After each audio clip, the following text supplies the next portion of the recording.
still processing from a couple minutes ago. Out of curiosity, have you guys been waiting for somebody to do this today? Sitting up here empty all day. Hey, what a day. I'm Jay White, and I grew up in Fort McMurray. Connection, I had to use it. Hey, you know something? I love coming to these events because I learned stuff too. I learned a lot of stuff today. One of the things that I learned is that I'm no longer the best speaker in my house. I think it's now Leanne White. What do you guys think? It's awesome for me to listen to her talk because I watch all the wonderful things that she does, but it doesn't necessarily. You don't see it all at once. It's kind of like when you start going to the gym and you see yourself all the time. You don't necessarily notice all the changes. But when she listed off all of the things that she does to allow our house to run and allow our business to run, it just makes me realize that we would not have anywhere near what we have if it wasn't for her doing what she does. Big hand for Leah.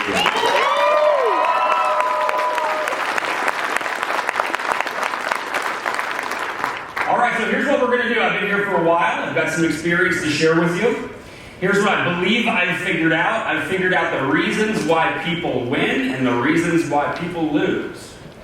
And I think if I can teach this to you, you can do the things that end up on the right side of the ledger. And so we're going to dig into this stuff. And here's what we're going to do. Because number one is so profound, we're going to go in reverse order. I'm going to start from least significant. We're going to go to most significant.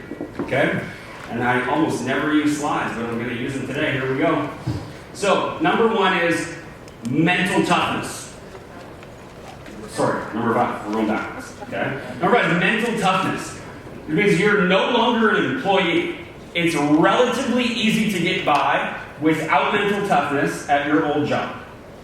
It was very easy for me at my old job to just kind of show up and go through the motions, and nobody really gave me much trouble. And I really never heard the word no very much, and then that was it. And I came here and everything was different. And there was this great study done by Steve Siebold, author of 177 Mental Toughness Secrets, where he concluded that by the time you're 21 years old, you're as addicted to the approval of other humans as a drug addict would be to their drug. You need it. You crave it. You invite somebody to the open house. You don't get the result that you're looking for. And the chemical reaction in your brain is the same as that person that did not get their drug. You need to accept the fact that you're an addict.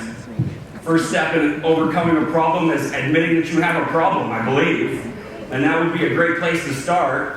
And then you can go about becoming desensitized to negativity and building up your mental toughness, okay? The next piece I want to give you is to make decisions in strong moments. Hey, you guys feel pretty good right now. Pretty good right now. Hey, how about 3-4 days ago? How many of you guys were like sucking your thumb in the corner somewhere? Just, thank God there's an event coming up where I can get strong again. Okay? The time to make decisions is now. It's not 3 days ago. You never make a decision in a weak moment. You always make a decision in a strong moment. You find yourself down. I have conversations in my team from time to time where somebody's, they're down and they're hurting and they're feeling like maybe they can't push on. I said, that's okay, but let's make this decision tomorrow. No, we don't make the decision today when we're low. We'll make it in a better time tomorrow. And I want you to go get massive exposure to the word no. The word no is a wonderful thing. You should be seeking no as you go about your journey of increasing your mental toughness. It's what's going to make you more mentally tough. I'll tell you a story. So really early on in our business, when we weren't necessarily doing all that well yet, and I remember the bank accounts were empty and the credit cards were full and that kind of thing, and we were just kind of starting to learn how to get a result. And I had this one day, it was a great day. I learned a lot this day. I had this awesome appointment with a friend of mine named Ryan. Ryan needed everything that we had. I went over and met with Ryan and his wife. And they're like, this is great, read all of it, I need this and this and this, and we did the apps on the spot.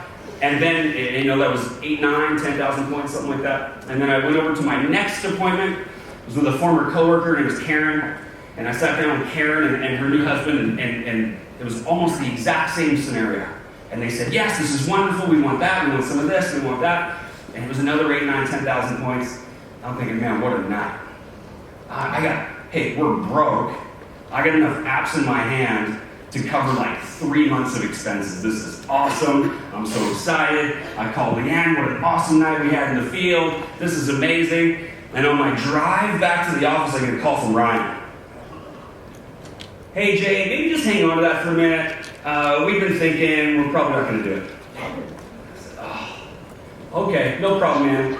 Now, I did what I try to convince him to not go that direction, but that's ultimately the way that it went. I said, but that's okay, because we just helped out Karen, and I got this out. I'll get back to the office, and we'll put that through. Everything's going to be great. Covered a month and a half expenses with this app, and I pull into the parking lot, and Karen calls.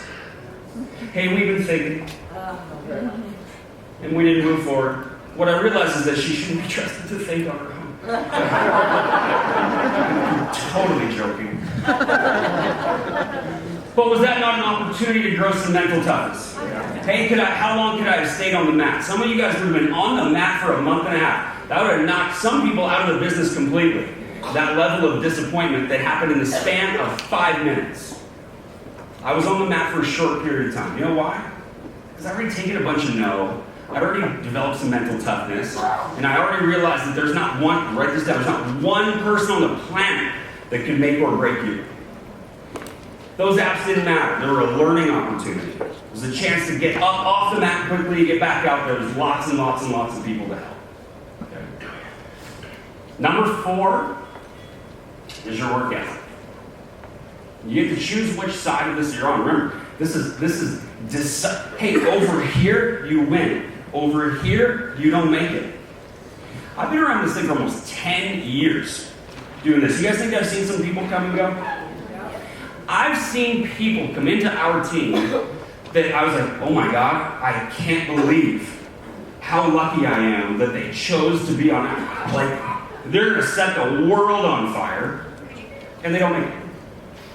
And I've also seen people that when they got started, I'm like, you know what, I'm not sure. I don't know. And they end up being unbelievable. It's because they did these 5 things properly. Okay? So, your work ethic, that's next. You got to have one. So, hey, ask yourself a question. What do you do when work's over? Like, is it done? Like, your appointment's done? That's the end of it? Or do you continue to work? Do you continue to pre-plan? I mean, really, where I would lead is what Adam just left you with. It's just those 5 little things. Let's go get those done. Hey, what do you do when your appointment's canceled? There's a very clear thing that winners would do when their appointment cancels in the evening, especially if you're part-time. If you're part-time and you set hours of operation and that appointment cancels, what do? Make a new one.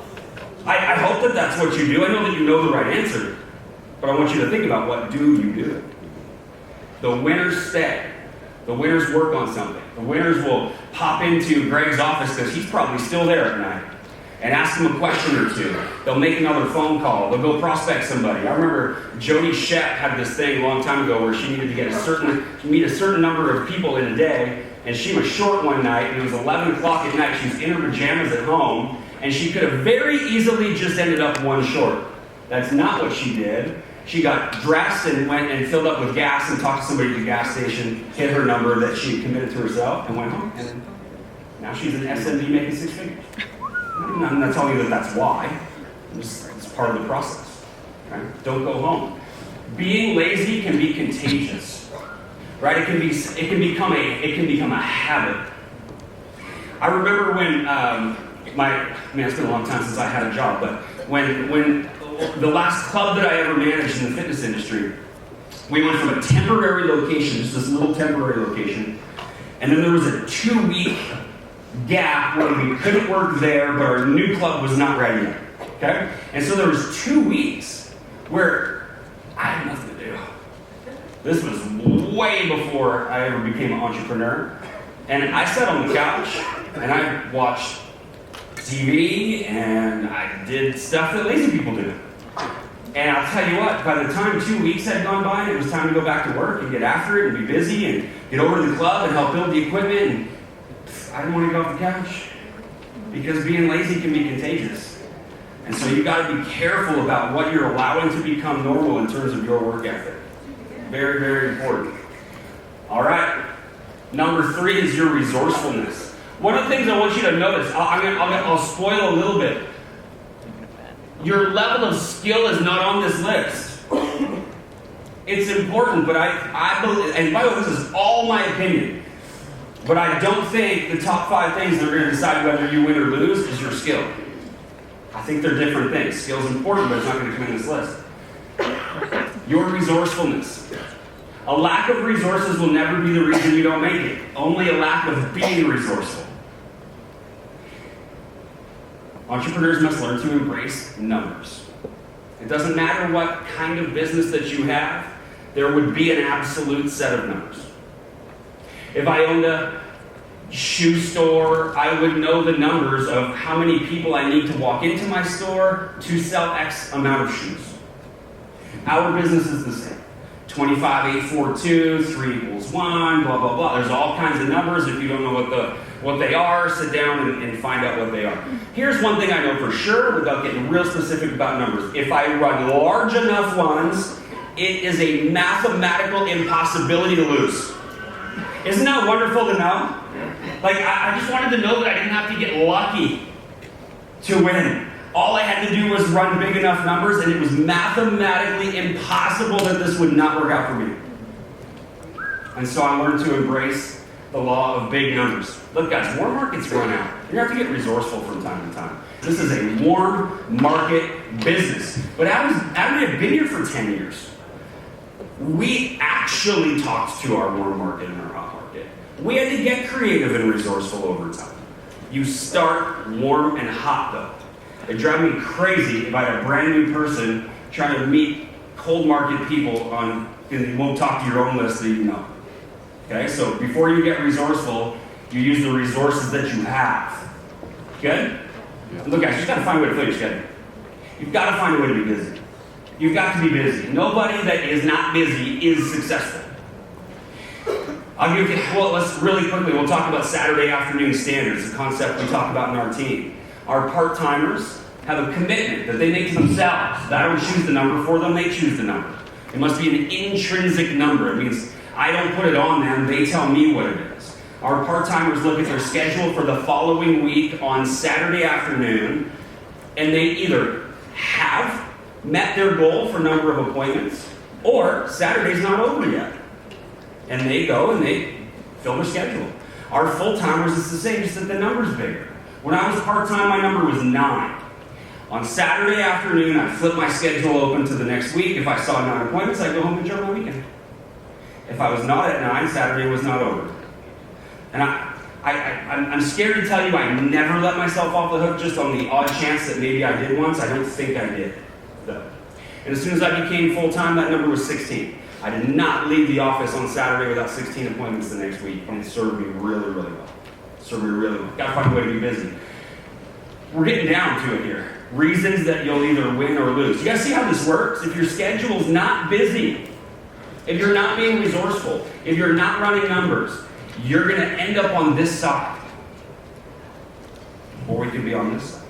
Number 2, it's your habits. I've gone out of my way a little bit over the last little bit to teach people what I've learned about habits. I don't know if you guys follow my YouTube channel, shameless plug, it's called Ambition Matters. There's a whole video on there dedicated to creating winning habits. And I hope that you go check it out. There's lots of stuff in there that you can learn from. But look, winners never miss meetings. I do not show up at the open house wondering if Chris Gratton's going to be there or not. I can start listing off all the names of all the people that are winning, because I don't even have to call them to remind them anymore. You guys know that you have to call and remind adults to do things that are good for them? Yep. Until they've created what? Habits. Until they've created the habit. That's what leadership is. It's helping people create habits that are good for them. Winners create good habits. The people that don't win do not change the habits that they got started with. What's the typical set of habits? Work, dinner, then what? Netflix. TV, then what? Bed. Where in there is show up for the open house? Where in there is study and get my license? Where in there is show up to the call blitz and make phone calls? Winners create great habits. Got to always have activity and build urgency. Like, build good habits fast. When I was at my first My first Las Vegas convention, I had almost nothing on the go. Like almost nothing. I was really new. I'd been around long enough that stuff should have been going on more than it was. And I remember sitting through the awards gala, and it was a long awards gala. I mean, we're talking 3 hours of for other people. How many of you guys did this last night? And it burned your butt. Where are you at? Can you see it? Yeah, a whole bunch. Good. And Greg could tell that I was a little bit fired up about that. And being the great leader that he is, here's what he did. In that moment where he knew I was strong, I was fired up, I was ready to set the whole building on fire. And he came up and he said, hey Jay, look, before we leave Las Vegas, he says, if you're going to be really good in this business, here's what you're going to need to do. Before you get on the airplane to leave, you're going to need to build a list of 50 people that you're going to talk to about your business. He said, but if you're going to be great, you need to build a list of 100. And so I went back to my hotel room. This was Friday night in Las Vegas. What do most people do after the awards gala? Have some fun. I'll tell you what, I went right back to my hotel room. I got there at 11 o'clock, probably 11:30. And at 3 o'clock, I stopped building my list because I got to 100. And I recruited 37 of those people. And some of them are in the room right now. Isn't that amazing? Right? And so I had urgency. I wanted to act at the speed of instruction. One of the nicest things Cam Agnew says about me consistently is that I act at the speed of instruction. It's kind of like when Greg tells me to do something, or Ed says go do something, I just go do it. I implement now. I have a habit of going fast. Probably sometimes it hurts me. Luckily, my wife says, whoa, let's think about this first. Another value that wasn't even on her list. You guys getting this stuff? Oh, yeah. I grew up in a reality show's office, like many of you did. And he had a consistent message. It's consistent. Can anybody know what it was? 2 and 10. 2 and 10. 10,000 points a month, 2 recruits. Right. And so what do you think everybody did? They did 10,000 points. This is why. Our full-timers meetings on Monday used to be small enough that Greg would read out the plastic tracking boards from your SMD's office and read every name on there, and then Paxton would do his. Right? And can you imagine trying to do that now? We'd be there for a month, right, trying to read them out. It's crazy. But here's what happened. It would be Ben Spangle, 10,000, Paul Harding, 10,000, Adam Dodd, 10,000, Jay White, 10,000, Lena Stadler, 10,000. Because that's what we got told to do. And then one month, like the stars aligned for me. Paul Harding, 10,000, Ben Spangle, 10,000, Jay White, 30,000. I remember sitting kind of in the back of the classroom and one of these happened. Okay, you're changing what's going on here. And I thought to myself, you know what, I like what 30,000 feels like. I liked it. You know what else I liked? How much it made me. I liked that too, and I thought, hey, if I could do 30,000 once, why could I not do it again? Like, why does 10,000 have to be the norm? Why can't 30,000 be the norm? And so here's what I did. I took the habits that produce 10,000. Okay, look, guys, there's a set of habits that produces 10,000 points. Right? There's a reason you do 10,000 every month. It's because you do your habits at a certain speed. So if you want to do 20, you double your urgency on your habits. If you want to do 30, ramp it up again. There's a reason that Zaynel writes as much business as she does. She does those habits faster than every single one of us in the room. And that's why. So, gotta be careful about your habits. Set some good ones. Here's the last one, guys. It's your commitment. Commitment's number one. It's the number one thing on the list. I'll take commitment over talent every single time. Commitment crushes talent when talent doesn't work. Because commitment works. Commitment shows up and does all the things that they're supposed to do. Look, I've got to tell you this. You cannot pick and choose the parts that you want to do. And I know who's doing it. Right?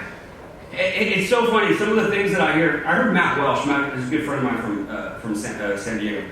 And I heard him once talk about getting new people started in business and how they don't like to do that. And the reason that they don't like to do that is that the things that they say and the things that they do don't tend to be all that congruent. And then I started paying attention for that within my own business and just watching for people and their commitment. And I watch more about what they do than what they say. And I hear some things. I don't always hear this stuff, but I'll hear things like, "Oh, Jay, man, I can't wait to quit my job like you did. It's going to be so awesome." And then I watch them not even crack open the LOQP for 3 weeks.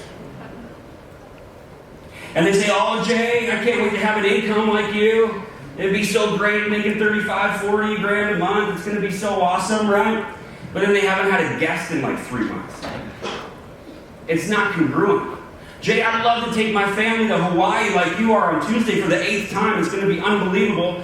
I can't wait to have my kids just know Hawaii every February." But it's been 6 months since I helped a client. You get where I'm going with this. Yep. Commitment beats talent all the time. We've got to learn to work. I believe I win in this company because I decided that I was going to. For no other reason. I believe I became the most committed version of myself the day I signed my AMA. Now, it was an interesting setting. Ed Milet happened to be in town. And Greg's like, "I just get started." He's like, "You have to come to the Shaw Convention Center. You've got to hear this Ed Milet guy speak." And I'm like, "I don't know what an Ed Milet is. That sounds, I don't want to do that. This is Saturday." But for Greg, I was doing him a favor. I went down to hear Ed Milet. Greg's very smart. He walks me into this room. There's 1,500 people. And I see all these horrible lime green shirts. Everywhere. It's like every table had 3 lime green shirts. And I text him. We're at the same table up in the front. And I go, "Greg, what's with these shirts, man?" And he goes, "Oh, that's my team." I go, "Okay." I said, "Hey, can I get people started up in business before I'm licensed?" He said, "Absolutely, you can." And so we went and met 2 people that night. They both got started. One standing in the back right there. Just got started again. Her name's Carrie. She's awesome. And so I just became committed right away. And then I watched Ed Milet. Greg tells me you can go start building a team right now. So I started building a team right now because I want to act at the speed of instruction. And then I watched Ed Milet for 90 minutes. Like, hopefully I'm doing for one of you right now. And I was just like, I want to be like that guy. Whatever it is that he did to get the life he has and be that person, I want to do that. It's like however this works out, I don't care. The rest of my life I'm dedicated to doing that, what that guy did. And I just got super committed. I had never really amounted to much in anything else before that. I had been good in some things. I was a good golfer. I was a good hockey player. I just wanted to go be great at something for once. And I'd like that for you here. I believe I've just given you 5 things. And you can take a look, I don't know, grade yourself. See what side of the ledger you've been on. And see which side of the ledger you'd like to continue to be on.